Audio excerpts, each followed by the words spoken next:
What's really changed over my lifetime is the fact that the USPTA, the Professional Tennis Association, has done a really good job in the last 30 years of structuring certification programs, because guys like me back in the 60s and 70s came out of college and there was really no certification program. I just was mentored by a couple of good coaches and developed my own methods of instructing. Whereas today, you would get certified. It started again years ago, but you can get good certification with a structured program. Mm-hmm. And that helps because you do incorporate the athletic side of things, working out, strengthening, eye-hand coordination, along with hitting a tennis ball. It used to be just hit the tennis ball enough, and then you get pretty good at it. But obviously, that wasn't enough. Yeah. Today, you probably knew Bill Norris, who was of course. He's a good friend of mine. I work closely with Bill. Yeah, he was.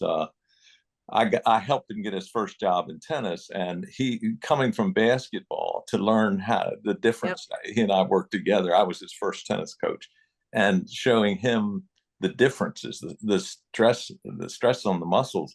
And it was funny when Andy Murray came up with the hip injury. I had told Bill back in the 70s, the hip injuries are the tremendous stress on the hips because in tennis, which you don't have in basketball. You got to develop the strengthening programs for the hips, and then of course the shoulders and all the rest of it.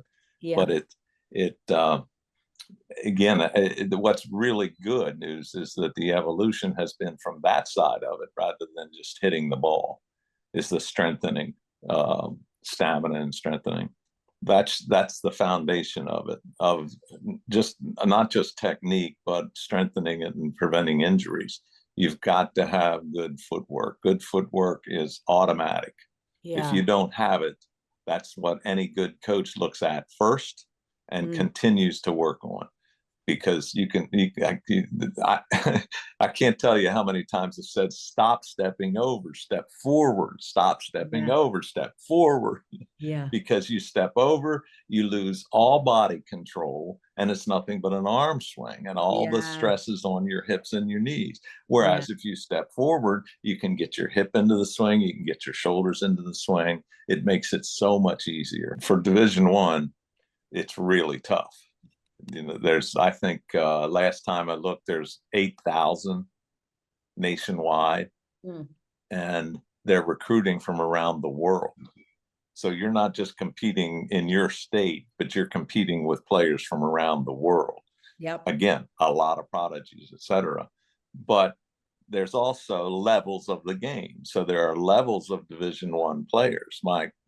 As I told my two boys, it's on your resume. You played Division I tennis. That's really impressive. It didn't say you played Division I at a really small school and never won a match. That wasn't true, but right. Again, it's I think a great experience to play college tennis. The last 16 years, I coached a small high school, kind of part-time-ish. They didn't have a coach. My kids went there, and I helped. And every year I had several kids go to college and play college tennis. No scholarships. I don't think any of my kids ever got a scholarship for tennis. They get academics and tennis or something like that. But every year I would tell the parents at the beginning of the season, your kids can play tennis in college. It's a great experience. It's discipline. It's hard work. But it's a great experience. I remember back in the 60s when I was playing, we got to go to Hilton Head. Every major, everybody goes to Hilton Head. It's still the place to be. Yeah. And I got to take my kids there 40 years later to play. And it's just, it's a great experience, but it's a lot of work now. As compared to when I played, it was more fun. You weren't getting scholarships or anything else. But if you're dedicated to the game and you like the game, anybody can play at the college level if you played enough and you're dedicated to play. Don't expect to get a scholarship. It ain't going to happen. There's so few of them out there. Uh, so if you aren't over, if your expectations aren't too great, you're going to be fine. There's every high school in the country has a tennis program. There's 2 or 3 people who are dedicated to it, and the rest of them are just want to put it on their college resume, or they didn't have anything else to do, so they decided to try tennis, or they were looking for free lessons. You know, they would get disappointed when I would only focus on the top 10 people, and I'd have 20 other kids. So I'm not here to give free lessons. I'm here to develop a winning program. That's what the school's paying me for. So there's a big difference. If you're really coming from tennis, not as a social player, you know, like the kid says, or somebody 50, 55 years old said, I played high school tennis, but I haven't really played since. Okay. That's completely different than someone who was USTA rated, for example. And that's the first thing I asked them, what was your USTA rating? They said, oh, I didn't have one. Then you weren't a tennis player. You were someone who socially played tennis. Okay. But if you come to me as a rated tennis player, I'm a 3.5 or 4.0 or 4.5, then you're going to have a completely different approach. Okay. And the first thing is shorten the stroke. Shorten the stroke. It's so much easier. It's so much easier to play pickleball. All you got to do is stick the paddle out and it hit the balls and goes over the net. It doesn't work in tennis because you have to swing. You have to get there. You have to swing to get the thing deep. So it's much easier. Again, I tell a quick story. It's 13 years ago when I played my first, or 12 years ago, I played my first tournament. I played singles. Singles pickleball is not much different from tennis. So, I mean, I've been playing less than 6 months and I came in second. So, you know, they were handing out the medals and they said, how long have you been playing? And I said, 6 months.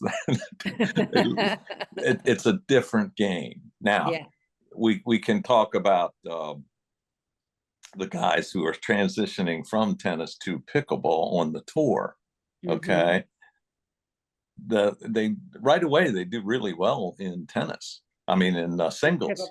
In singles. Okay.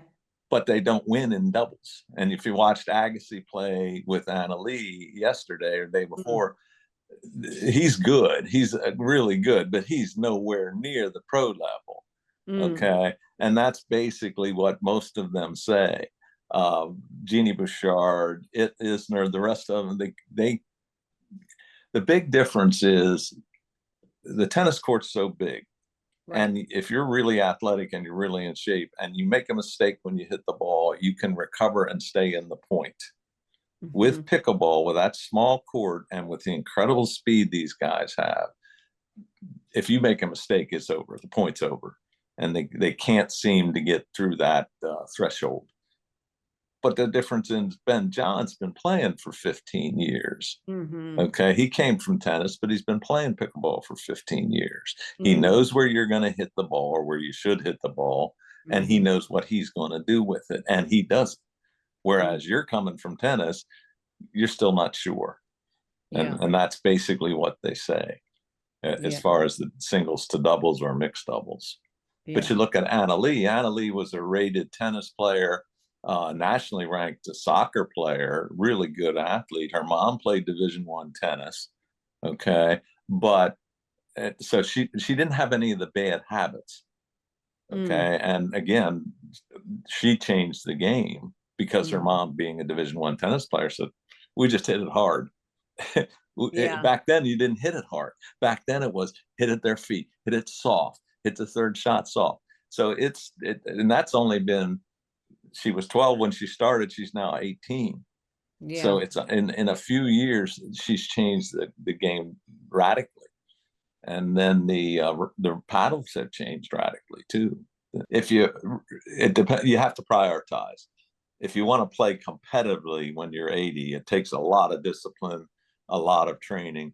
But if you just want to have fun, just find a group. And that's what we do here in the villages.